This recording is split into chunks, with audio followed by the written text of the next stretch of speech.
네, 오랜만은 아니죠. 기사거리를 찾다가 음, 눈에 띄는 기사를 하나 보고 영상을 만들 계획을 하게 됐습니다. 반갑습니다. 이제 저는 이제 세계면, 국제면을 많이 참고하고 있습니다. 예전엔 그래도 사회면도 봤는데 아무튼 뭐 지금 새해가 되자마자 벌써 가자 지구의 공습을 한 이스라엘, 그리고 이제 신년사에서 푸틴을 대항해서 이제 자신감을 드러내는 이제 젤렌스키 연설, 그리고 지미 카터를 이제 비판해 왔지만 조문을 참여하기로 했다는 트럼프 등의 짤막짤막한 뭐 이슈긴 하지만 제 입장에서는 그것들을 다 뚫고 중국이 현재 정부 주도하에 텔레마케팅을 하고 있다고 합니다. 20, 30대 여성들에게 아이는 언제 낳을 계획이냐고 묻고 있다는 더 스쿠프의 헤드라인을 보고 요놈이다 하고 이제 바로 이제 물었습니다. 미끼를. 뭐 중국이 저출산으로 인해서 지금 발등에 불똥이 떨어졌죠. 그래서 위기를 느끼고 있다라는 게 이제 기사의 핵심인데 뭐 다 읽을 필요도 없이 한국은 정답을 알고 있죠. 너네 이미 늦었다.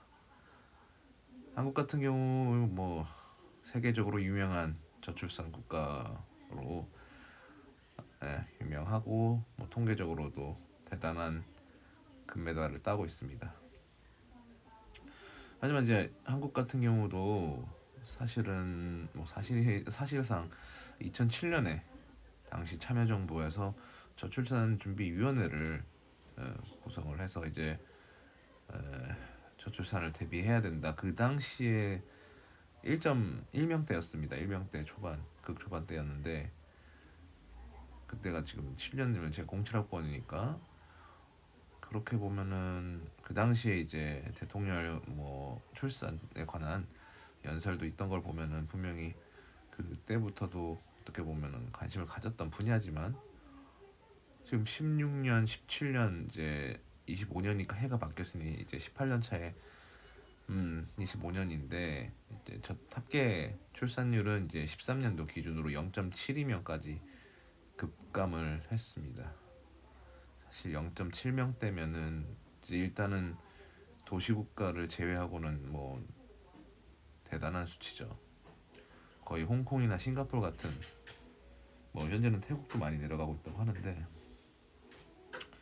이런 부분들이 이제 대한민국도 그 당시에 인구가 폭발적으로 늘을까봐 산하 제한 정책을 이제 한 80년대, 7, 80년대, 이제 90년대 이렇게 오는 과정에서 특히 80년대 우리도 이제 하나만 낳자는 분위기로 계속 줄여나갔죠. 뭐 2명, 1명 이런 식으로. 그때 뭐 구호는 유명하죠. 뭐 하나만 낳아도 뭐 잘 기른 딸 하나 열아들 안 부럽다 뭐 이런 식으로 해서 그 당시에 남아 선호가 있었으니까 그런 것도 있었고 이제 그거는 자연스럽게 더 이상 이제 그런 식의 정책은 그 폐기가 됐지만 이미 그럴 필요가 없었기 때문에, 그리고 자연스럽게 이제 여성의 사회적 진출이나 이런 것들이 계속 이제 계속 올라갔고, 그리고 현재는 이제 연애 결혼 출산을 모두 기피하거나 혹은 포기한 세대가 이제 그런 사회적 분위기가 되면서 출산율이 올라갈 만한 요소가 거의 없어진 상태죠. 한국과 비교했을 때 중국은 더 강력한 산하 제한 정책을 했죠. 1가구 1자녀. 법적으로 1자녀만 호적이 오를 수 있다는 강한 산하 정책 드라이브를 걸었기 때문에 굉장히 오랜 시간을 그렇게 보냈고, 푼 지도 얼마 안 됐죠.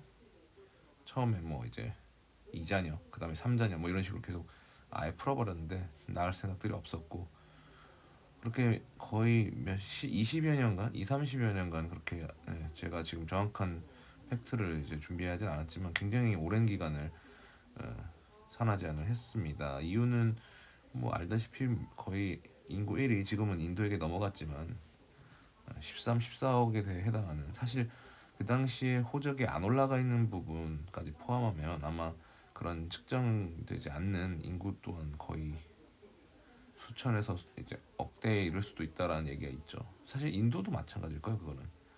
그래서 그 농촌은 물론 호적에 아우르지 못한 자녀들 농사를 지어야 되니까 그런 것도 있겠지만 도시에는 실제로 일자녀 정책을 했겠죠. 그래서 일자녀 정책을 했기 때문에 네, 특히 도시는 실제로 이제 일자녀 정책을 잘 수행을 했고 이른바 소황제처럼 자란 세대들이 지금 현재 세대를 구성하고 있습니다. 그게 이제 중국의 2030 남녀고요. 그래서 일자녀 정책과 지독한 남아 선수 선호로 인해서 중국의 현재 남녀 성비는 심각한 불균형 상태고 소황제처럼 자란 다수의 남성 그리고 소수의 여성 당연히 매칭이 안 되죠. 일단은 성비 자체가 불균형하기 때문에 남성들 입장에서는 절대적으로 적은 여성과 매칭이 되기 위해서는 아무래도 경쟁력이 더 높아야 될 것이고 여성들 입장에서도 아무래도 워낙 급작스럽게 이게 나라가 규모가 그 경제 기력이 엄청나게 높아졌으니 아무래도 그런 임금에 대한 기준도 높겠죠. 이성에 대한 이상형에 대한 네. 그래서 결과적으로 한국보다 훨씬 더 암담한 출산율 저하가 점쳐지고 있습니다. 그래서 참 우리보다 몇 배나 이제 강한 요소들이 존재하는 거죠. 우리가 겪었던 어떤 저출산의 원인들이 배 이상으로 강한 정책과 강한 사회적 분위기랑 그로 인한 결과물이 엄청난 상황인 거죠. 그런데 이제 하나 변수가 있다면 한국은 민주주의, 중국은 이제 사회주의죠. 과연 사회주의의 그 중국 공산당 정부의 이제 혼인 정책, 그러니까 출산 장려 정책의 드라이브가 얼마나 강한 그립감을 보여줄지, 과연 중국의 그 특유의 그 공산당 사회주의가 그 통제력으로 국민들을 강제적으로 출산율을 높이게 할 만한 힘이 있을 것인가? 이게 단순히 뭐 이런 걸 생산해라 저런 걸 생산해라 이걸로 명령을 하는 게 가능한 일인가? 이제 뭐 사회주의 국가이면서 워낙 중국인들이 그 공산당에 대한 충성도가 높지만 그분들도 현실 감각이 굉장히 높잖아요. 어떤 상인적인 감각이 되게 뛰어난 이런 민족이 뭐 그렇죠. 제가 봤을 때는 중국 하면 이제 뭐 예전에도 사회주의 국가긴 하지만 화교 등과 해서 자본을 축적하는 능력이 예전부터 뛰어났기 때문에 현실 감각을 놓지 않죠. 보통 그런 것도 일종의 작용할 거라 봅니다. 그래서 이 부분이 굉장히 이제 하나의 변수일 수 있지만 하지만 또 사회주의가 아무리 통제권이 공산당이 강하더라도 과연 출산 정책, 혼인 장려 정책이 강제력으로 이게 가능할 것인가? 산업 기반 관련해서 산업 정책이랑 요런 정책이 같은 드라이브를 걸더라도 작용이 일어날지는 의문점이 많이 들고요. 그렇다고 뭐 차우셰스쿠 같이 정말 미쳐버린 출산 정책을 할 수도 없겠고 그런 정책은 했다가는 뭐 먹히지도 않을 것이고요. 그래도 어쨌든 사회주의 국가 중국은 자신들의 어떤 공산당 특유의 그런 정치적 힘을 이용하겠죠. 하지만 한국이 정답을 그걸 알고 있습니다. 당신들은 이미 늦었다는 걸.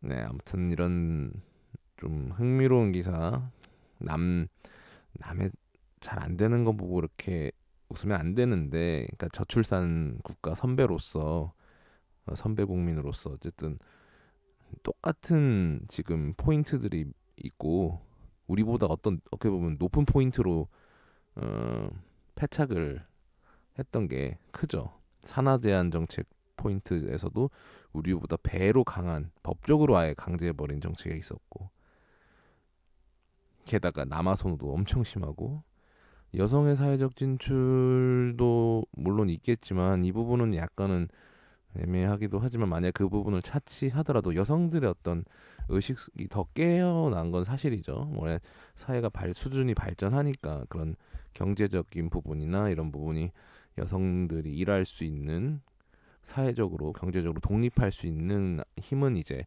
어쨌든 먹고 사는 부분을 스스로 해결할 수 있는 건 당연히 이제 더 예전보다 강해졌고 게다가 남아선언이랑 연결이 되다 보니까 여성들의 어떤 결혼 시장에서의 그 위치가 주도적인 그런 주도권 자체가 훨씬 더 높은 수준인 거죠. 그래서 여성분들도 남성들에게 높은 수준의 조건을 요구하고 있고 우리보다 더 강한 장애물들이 우리가 허들이라면 그들은 이제 베를린 장벽을 부셔야 되는 상황입니다.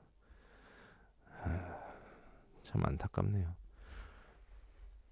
그러니까 중국이 빠르게 늙어가고 있다는 게 그거죠. 노령 인구는 급격히 늘어나고 이제 출산율이 낮아지다 보니까 한국 사회가 겪고 있는 이제 문제를 벌써 느끼고 있는 거죠. 그러니까 두 나라 다 이제 경제 규모가 갑작스럽게 늘어난 만큼 비슷하게 흘러가는데 뭐 이런 말 하면은 한국 사람 입장에서는 되게 비하할 수도 있겠지만 우리는 약간 중소기업 혹은 뭐 중견기업 이런 느낌이면 사실 중국은 거의 골목 슈퍼마켓에서 갑자기 글로벌라이징 된 뭔가 대기업도 아니고 거의 국제기업화 돼 버렸으니까 그 진통은 더 심각하죠.